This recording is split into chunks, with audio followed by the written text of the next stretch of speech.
Hey, this is Hala with Embody Recovery. So I wanted to make a video about liposuction and what to expect. I'm sure some of you are on Facebook groups. There's a lot of information, no information, misinformation with liposuction and just plastic surgery in general. So I wanted to make a video just to go over what to expect. Obviously, the number one thing, finding a surgeon.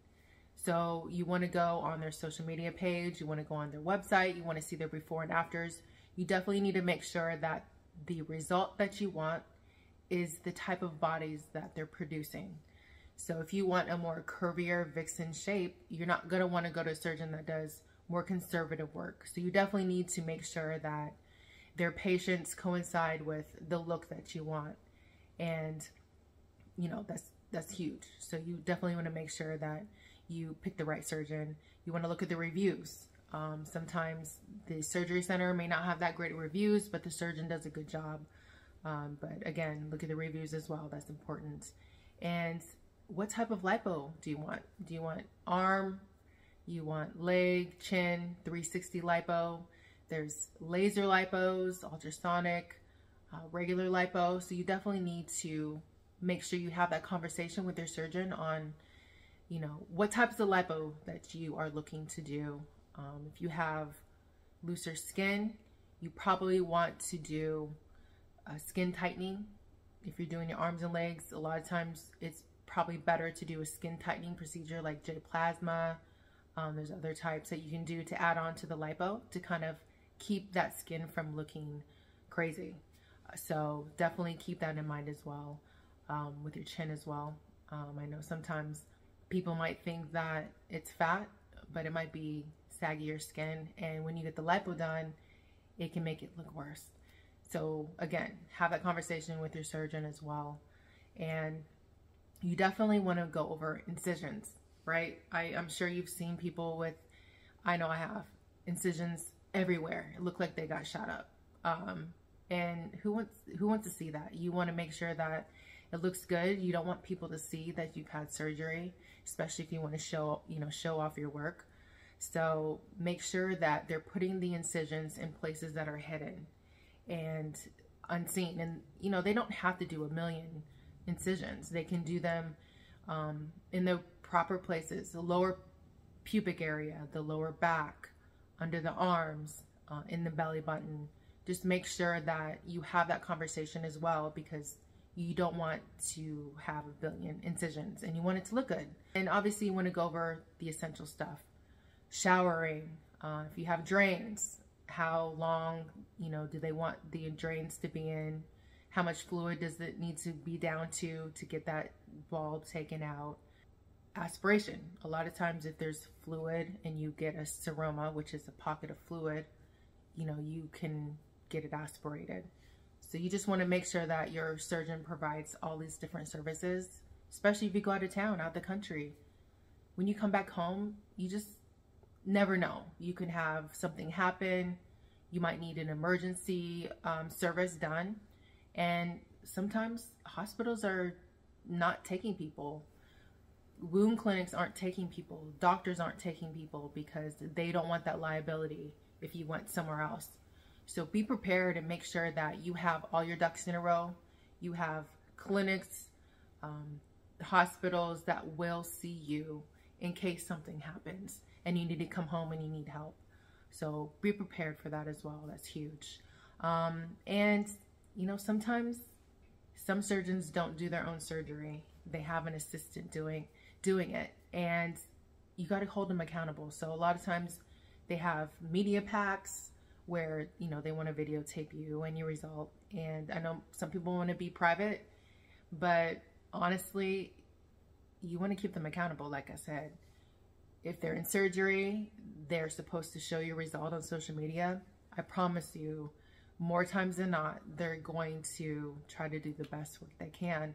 And at the same time, you're seeing them do the surgery. No one else is doing it.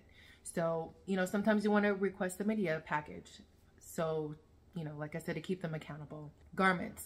Ask if they're going to provide a garment. Usually, surgeons will maybe give you one or two, but generally you're going to have to get your own. I would say make sure to have 2 garments at least in rotation. One you're wearing, one you're washing, especially in the beginning when you're draining, you have a lot of fluid, it's going to be messy. Generally, people are going to have possibly up to 5 garments or more. It depends if you're able to buy multiple garments, because as you heal, you're going to be shrinking and you need more compression. And so you're going to probably need to get more garments that are smaller, or you can get them altered. So if you're hippie, you have, curves, you can get a garment that fits your butt and your hips, and you can get it altered to fit your waist better. Or you can just get it altered as you heal, and it can kind of shrink along with you, and it'll still fit your butt and your hips. So that's also a great thing as well. Massage. I'm a massage therapist, and massage is so necessary for surgery, after surgery. Some surgeons, everyone's different, so they're gonna have different suggestions. No massage, wait 2 to 3 weeks. I don't ever tell my clients to go against what their surgeon says. I'm not a surgeon, obviously, but from my experience, seeing a massage therapist, getting massages as soon as possible within that first week is so beneficial with swelling and pain, and just kind of getting your healing process to speed up. So I'm seeing clients the next day after surgery, 2 days, definitely within that first week. Like I said, I would get it as soon as possible. And it doesn't have to be super painful. I know a lot of people ask about how painful it is, and I don't believe on trauma. I'm not squeezing or twisting or doing deep tissue right after surgery. That doesn't make sense to me. You can still help the body heal and get better results when you're doing proper massage after surgery. As far as how many massages that you need, at least 10 at the very least. Average 15 to 20, I would say 20 massages. Some clients get more just because they want to, get the best result possible. Obviously they're expensive, so make sure that you're getting enough, but I would say average 20 sessions. The first 10, you're going to go through them so quickly. Usually I'm seeing clients every day, and then I'm tapering off the amount of sessions per week as you heal. So you definitely, again, massages are important. Diet is important. Huge. Water.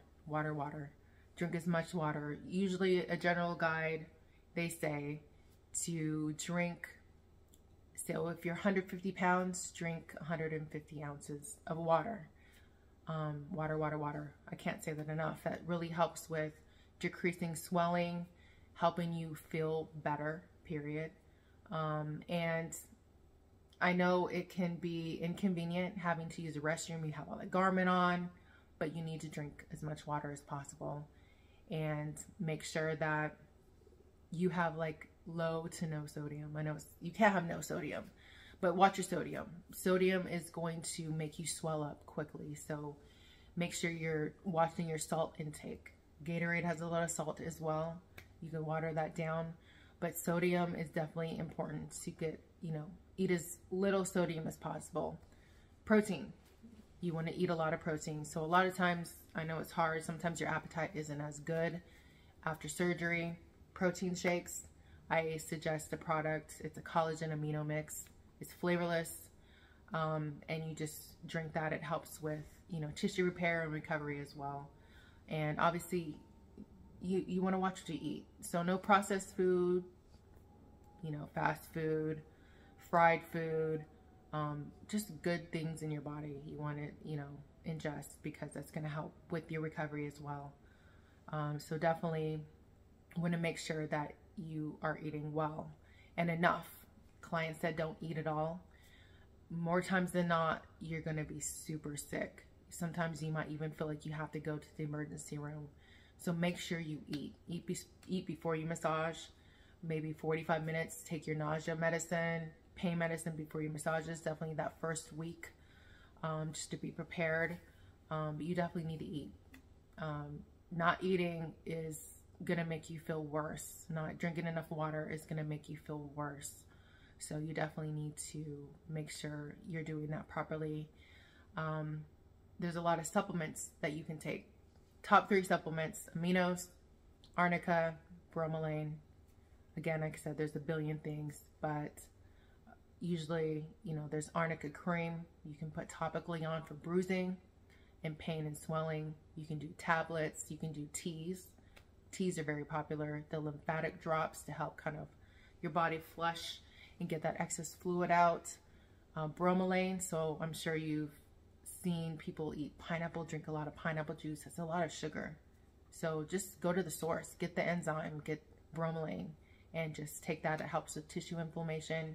The aminos, again, as I mentioned before, you know, that's helping with tissue repair and healing. So I would say probably the top three. I'll make another video going more in depth about the supplements as well for surgery. And, you know, I think the number one question is, how badly does it hurt? Majority of my clients, you know, it's rough. It's trauma. Liposuction, your fat's not just floating around. It's attached to tissue. And so they're literally ripping it out and they're sucking it out. And so you just kind of have to really be real and think about what that's going to feel like. So generally that's going to be a lot of pain, swelling, and it takes a long time for that to heal. Everyone's different. As I said, I've had some clients that are just amazing from day one. And again, that's rare. And a lot of times I know you guys are probably comparing yourself to people you see on social media. Why are they doing amazing? Why are they in a bikini and I'm not, and I'm suffering and I'm going through all these different things? And all I can say is, you know, you don't know what they're going through. You don't know how many rounds of surgery they've had, and everyone's pain tolerance is different as well. So honestly, it's best to expect it's going to be painful. Just expect that. Don't go to work. Don't have surgery on Friday and go to work on Monday. I mean, honestly, if you can take at least 2 weeks off, that is the best thing. I know people have families, they have kids, but you're not going to want to go back to work 3 days after surgery. You're not going to want to go on vacation a month after surgery. General timeline for healing is around 3 months. Obviously, depending on what else you're getting, what other procedures, and just how you heal in general. But I wouldn't go on a trip or plan to go be on the beach a month after surgery. That's just what it is. But so within that first week, it's going to be pain, swelling, fluid. Usually by the end of that first week, you're probably going to be more swollen than you were right after surgery, and even sometimes before surgery. I know a lot of clients freak out because they're like, why am I fatter? Why am I bigger after surgery? It's because you're swollen. There's a lot of fluid. Your tissues are inflamed. So just expect to get more swollen. And that's where that compression garment and massage come in, with trying to keep your body from producing more fluid, getting it drained, and making that look more contoured. So you definitely, like I said, want to make sure that you're getting those massages, again, the compression garment. And week 2, you're still going to be swollen. You're going to be in pain, but those lumps are coming. Everybody is going to get lumps. It is what it is. But you can help prevent those from turning into fibrosis by compressing. So usually you're going to be in your stage 2 going into week 2. And you're going to make sure you're going to have enough compression. Make sure it's not too tight. We're not waist training because you can cause fibrosis as well by having it dig in. So make sure that you have the proper compression. Around week 2, you can also use the heating pad. That's going to help get circulation, help with the lumps. You're going to have to be consistent. So I think people get upset because I'm doing everything that I'm supposed to do. And why am I not healing? Why am I not healed yet? And it's week 2. It's going to take a while. So again, be consistent with self-care, be consistent with your massage, be consistent with your garment. Obviously, if you need some breaks, do that. Allot yourself that time to get out of your garment for a few hours or whatever, but make sure you're consistent with everything, and you know, you will like your result.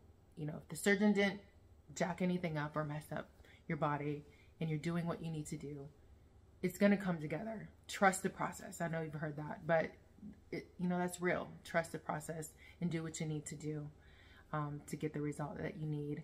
And I guess going into week 4, it's going to probably feel better to get massage. It's like a good hurt, but it's going to feel good. You're going to feel relief. You're going to feel relief sooner, but generally people want to get the massage around that week 4 because it feels good.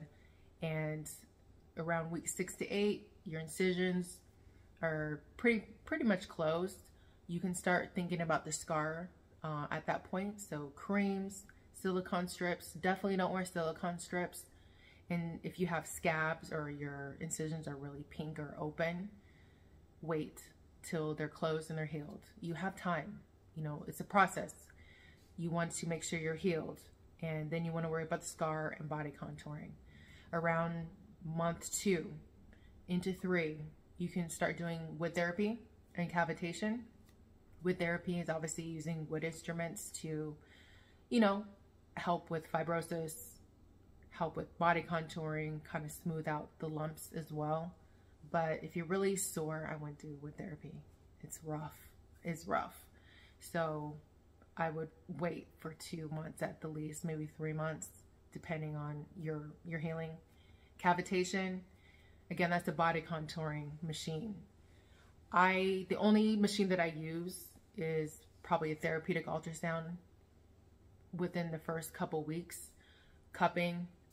But you have to make sure that, do the appropriate types of care, at the appropriate time. So cavitation, a lot of times I'm sure you've seen surgeons and therapists use cavitation in the first couple weeks. It doesn't make sense. It's making your fat cell leak fat. In the beginning, you're swollen. Your body isn't draining like it should. So if you're adding fat into that mix for your body to expel, it's going to deposit somewhere else. So again, you want to make sure you're more healed so that you can actually benefit from the cavitation. And then, like I said, month 3, you can start worrying about waist training.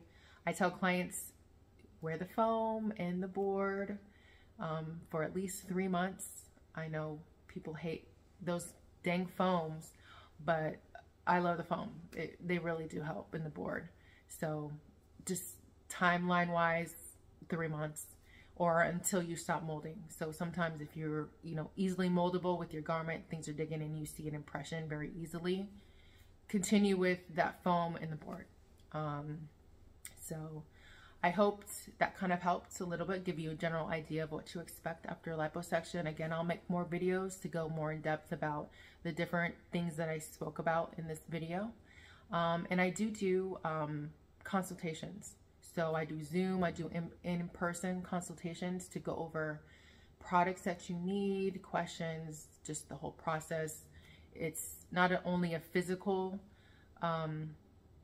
it's not only physical, but it's emotional. It's definitely a process that you have to go through. So I'm here to support you. You can go visit my website, www.embodiedrecovery.com. I'll put all the links where you can reach me as well below. But again, I hope this helped. I hope this was informative, and be well.